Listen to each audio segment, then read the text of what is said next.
गुरु भगवान के शुक्राने, गुरु भगवान को नमन है। अपने दोषों को अतीत के गर्भ में फेंक देना बहुत बुद्धिमत्ता नहीं है, ये पूर्व जन्म से आया हुआ है। या किसी आदमी पर डाल देना कि उसने हमको सिखा दिया, ये भी गलत है। ये कह देना कि हमारे माँ बाप से आया है, ये भी गलत है। दोष आपने स्वयं देख देख कर, सुन सुनकर सीखा है और उसको स्वयं आपने अपने जीवन में धारण किया है। दोष पहले इंद्रियों में आते हैं, फिर मन में प्रवेश करते हैं, फिर उनके साथ आप मिल जाते हैं। आप ये देखो कि आप में दोष है कि नहीं है। अब कह रहे हैं कि दोष हमारे जीवन में कोई भी है, हम बहुत आलसी हैं, हम मेहनत नहीं करते, हम पढ़ते लिखते नहीं हैं, हम जप नहीं करते, हमारे जीवन में कोई नियम संयम नहीं है, हमारे मन में जो आता है वो हम बोल देते हैं, कुछ भी बहुत सारी दोष है हमारे जीवन में। तो कह रहे हैं अगर कोई भी दोष है तो ये हमारे पूर्व जन्म से आया है, ऐसे कह देना गलत है। कह रहे हैं पूर्व जन्म से अगर आया भी है तो इस जीवन में तो हमें सुधारना है ना अपने आप को। हमारे पुराने संस्कार भी तो हमें मिटाने, उनके ऊपर भी तो विजय प्राप्त करनी है। फिर या इसकी आदत हमारे अंदर आ गई, किस दूसरे आदमी पर डाल देना, इससे हमने सीख लिया, बोले ये भी गलत है। या कह देना हमने अपने माँ बाप से सीख लिया, ये भी गलत है। तो कह रहे हैं दोष हमने स्वयं सुन सुन के, देख देख कर, व्हाट्सएप से, फेसबुक से, वीडियो से, दोस्तों से, सोसाइटी से, मीडिया से, हमने देख देख के, सुन सुन के उन दोषों को अपने जीवन में पकड़ा है। अब कह रहे हैं आप ये देखो कि आप में कौन कौन से दोष हैं। हालांकि दोष मन में है, मेरे में नहीं है, पर फिर भी हैं। तो कह रहे हैं कौन से दोष हैं उनको समझो, उन्हें पहचानो। आप अपने दुश्मन को नहीं पहचानते हैं, बोलते हैं कि हमारा क्या करेगा। दोषों को मिटाने के लिए उपाय करना पड़ता है। कह रहे हैं अगर हमारा एक एग्जाम्पल लेते हैं, वेट बढ़ रहा है, हमारा कोलेस्ट्रॉल बढ़ रहा है, एक दोष है। तो हम ये क्या करेगा, हमारा बढ़ रहा है तो बढ़ने दो, वेट बढ़ रहा है तो बढ़ने दो। तो कह रहे नहीं, ये एक दोष है। या हम आलसी हो रहे हैं, या हम जप नहीं कर रहे हैं, या हम नियम संयम से नहीं चल रहे हैं, तो कह रहे हैं एक दोष है, आपको इसको समझना पड़ेगा और इसको मिटाने का उपाय भी करना पड़ेगा।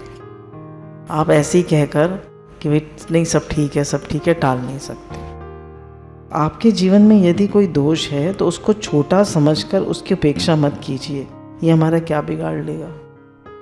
शत्रु को, रोग को, आग की चिंगारी को, पाप को, सांप के बच्चे को और राजा को कभी मत छोटा मत समझिए, इनके अंदर बहुत शक्ति भरी रहती है। कह रहे हैं एक भी दोष को छोटा मत समझिए।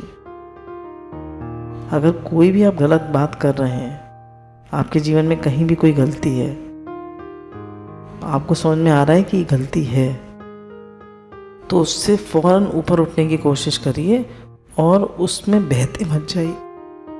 मन की आदत होती है, वो बहता चला जाता है। तो कहना उसमें बही है मत, ये दोष है, ये इनको समझना चाहिए। जैसे बताया, शत्रु को, रोग को, सांप के बच्चे को, राजा को, आग की चिंगारी को कभी छोटा नहीं समझना चाहिए, कभी भी आपका विनाश कर देंगे। आग की चिंगारी बड़ी आग बन सकती है, रोग मृत्यु का कारण बन सकता है। जो जीवन हमें परमात्मा प्राप्ति के लिए मिला था वैसे ही रह जाएगा। सांप का बच्चा जो है वो बड़ा होकर आपको डस लेगा। तो कह रहे हैं दोष भी ऐसे ही बड़ा होकर आपका विनाश कर देगा। तो इसलिए अगर गुरु कह रहे हैं और गुरु की वाणी से हमें समझ में आ रहा है कि हमारे अंदर कोई दोष है, तो समझे, उससे ऊपर उठे। रहने दो ईश्वर को वहाँ जहाँ रहता है, और ब्रह्म ज्ञान को रहने दो वेदांत की पोथियों में, असंगता को रहने दो योगियों के घर में। परंतु यदि आपको अपने इस मनुष्य जीवन का संस्कार करना है तो पहले दोषों के स्वरूप को समझो, दुश्मन को समझो। हो नहीं सकता ब्रह्म ज्ञान, हो नहीं सकती स्वरूप स्थिति जब तक दोषों का निवारण ना किया जाए। कह रहे हैं हम बड़े बड़े ब्रह्म ज्ञान की बातें करें, बड़ी बड़ी भक्ति की बातें करें, बड़ी बड़ी भगवान की प्राप्ति की बातें करें, और जीवन में दोष है। तो कह रहे हैं जब तक दोषों का निवारण नहीं करेंगे तब तक आपको इनमें से कुछ भी नहीं होगा। पहले दोषों का निवारण करिए, फिर भगवान प्राप्ति की, तत्व ज्ञान की तब बात करिए।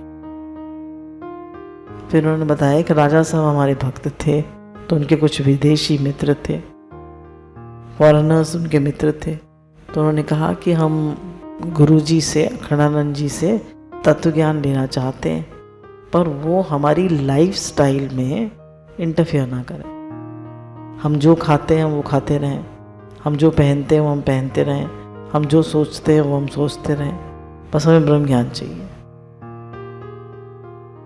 समझ रहे हैं आप? गुरु तो हर चीज़ चेक करते हैं। अगर आप सत्संग में डीप नेक और विदाउट स्लीव्स पहन के आ जाएं और आप खूब जो चाहें सो खाएं, जैसे चाहें आप बोलें, जैसे चाहें उठें, ऐसा ना चलेगा। गुरु तो पूरे जीवन का परिवर्तन करते हैं, पूरे जीवन को चेक करते हैं। तो भला ये तो चेला बनाने की जब बहुत गरज होती है तब कुछ तो ऐसे ही बोलते हैं कि तुम ईश्वर को मानो चाहे मत मानो, आओ तुमको हम ध्यान सिखाते हैं। और हमें कोई चेला बनाने की गरज तो है नहीं। कुछ ऐसे भी कहते हैं तुम्हारी जो मौज हो खाओ पियो, जैसी मौज हो वैसे रहो, अनाचार व्यभिचार करते रहो, आओ हम तुम्हें ब्रह्म ज्ञान का उपदेश देते हैं। बोले कुछ ऐसे भी होते हैं। तो भाई यदि ऐसा चेला बनाकर उससे बहुत कुछ कमाना हो तभी कही जा सकती है। बिना लौकिक स्वार्थ हुए ऐसा काम कोई साधु, कोई महात्मा नहीं कर सकता। कोई भी बात दो टूक कहने में हमें संकोच नहीं है। कह रहे हमें कोई बात दो टूक कहने में संकोच नहीं है। तो इसलिए आप जो हैं जैसे गुरु के ज्ञान के हिसाब से ही अपने जीवन को बनाइए, तभी आपकी स्वरूप स्थिति हो सकती है, तभी ब्रह्म ज्ञान हो सकता है, तभी भगवान की भक्ति बढ़ सकती है। अगर आप ऐसा नहीं करेंगे, अपने दोषों का निवारण नहीं करेंगे, तो कह रहे हैं इनमें से कुछ भी होने वाला नहीं है। वो हमारे मन में ही छिपा हुआ दुश्मन है जो हमारी ही शक्ति को खींच रहा है, जो हमें नीचे की ओर ले जा रहा है।